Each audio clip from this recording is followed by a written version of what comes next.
Hi friends, இன்றைக்கி என்ன பார்க்க போகிறோம்னு பார்த்தீங்கன்னா ஒரு ப்ளவுஸு கட்டிங் தான் பார்க்க போகிறோம்.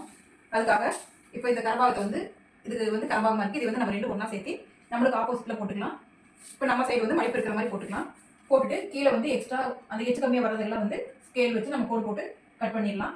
இதில் அந்த அளவுக்கு ஒன்றும் பெருசாக தெரியல அப்படிங்கிறதுனால நான் அப்படியே விட்டுறேன். இப்போ ரெண்டு கையை வச்சு இப்படி நல்லா ப்ரெஸ் பண்ணி விட்டுருங்க. நல்லா அமுத்தி தேய்ச்சி விட்டிங்கன்னா அந்த சுருக்கெல்லாம் இருந்தாலும் போயிடும். இப்போது கீழே வந்து ஒரு 1/2 இன்ச் அளவுக்கு கீழே மடிச்சடிக்கிறதுக்காக நான் வந்து மார்க் பண்ணிடுறேன்.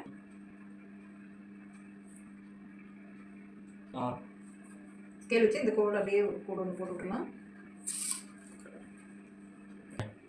இப்போ பார்த்தீங்க அப்படின்னா பேக் சைடு கழுத்து, இந்த கழுத்துலேருந்து கரெக்டான அளவுலேருந்து ஒரு 1/4 இன்ச் மட்டும். இதில் உங்களுக்கு புதுசாக இருக்குது அப்படின்னா கரெக்டாக இதுக்கு ஒரு மார்க், இதுலேருந்து 1/4 இன்ச்சும் நீங்கள் மார்க் பண்ணிக்கலாம். எனக்கு பழக்கம் இருக்குது அப்படிங்கிறதுனால நான் 1/4 இன்ச் மட்டும் நான் மார்க் பண்ணிக்கிறேன். அதே மாதிரி ஷோல்டர் இப்படி கரெக்டாக வச்சுட்டு இங்கேருந்து ஒரு 1/4 இன்ச் கழுத்து பக்கமாகவும், அதே மாதிரி ஷோல்டருக்கு ஆப்போசிட்டில் ஒரு 1/4 இன்ச்சும் எக்ஸ்ட்ரா வச்சு இப்படி பண்ணிக்கோங்க. அதே மாதிரி இந்த ஆம்கோல் சைடுன்னு வரும்போது பார்த்தீங்க அப்படின்னா இந்த ஆம்கோல் வந்து இப்படி நல்லா அப்படி மேலே தூக்கி விட்டுட்டு இந்த சைடு ஜாயிண்ட் இருக்குது பார்த்தீங்களா, கையும் பாடி இணைக்கிற அந்த இடம், அதுலேருந்து 1/4 இன்ச்சு மேலே மார்க் பண்ணிக்கலாம்.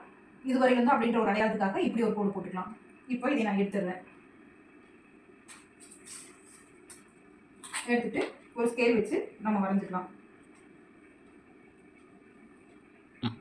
இப்போ கரெக்டாக நம்ம அளவில் இருந்து அடுத்தது தையலுக்காக எக்ஸ்ட்ரா ஒரு 1/2 இன்ச் அல்லது 2 இன்ச்சு கூட நம்ம வச்சுக்கலாம். இப்போ எனக்கு 1/2 இன்ச் போதுங்கனால நான் 1/2 இன்ச் வச்சுக்கிறேன். உங்களுக்கு தையலுக்கு பிரித்து விடுறதுல தேவைப்படும் அப்படின்னு நீங்கள் நினச்சிங்கன்னா 2 இன்ச்சு கூட வச்சுக்கலாம். நீங்கள் இதோட மார்க் பண்ணிவிட்டு ஸ்கேல் வச்சு வரைஞ்சிக்கலாம்.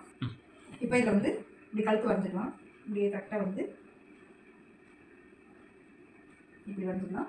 ஆம்கோல் வரைகிறதுக்கு கரெக்டான அளவில் இருந்து ஒரு 1.25 இன்ச்சு நம்ம வச்சு மார்க் பண்ணிக்கலாம். மார்க் பண்ணிவிட்டு இப்படி கரெக்டாக வந்து இப்படி கையிலே போடுறதுனால போட்டுக்கலாம். நீங்கள் இல்லைன்னா இப்போ ஆம்கோல் ஸ்கேல்னு சொல்லிட்டு கடைகளில் கிடைக்குது உங்களுக்கு, அதை வச்சு கூட நீங்கள் வந்து வரைஞ்சிக்கலாம்.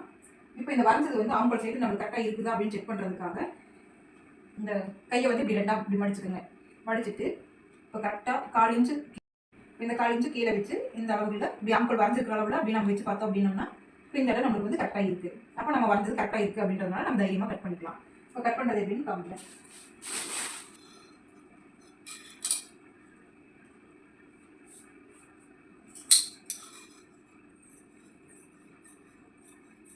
இப்போ பார்த்தீங்க அப்படின்னா இங்கே 1/2 இன்ச்சு மடிச்சு அடிக்கிறதுக்காக நம்ம விட்டுருக்கோம்.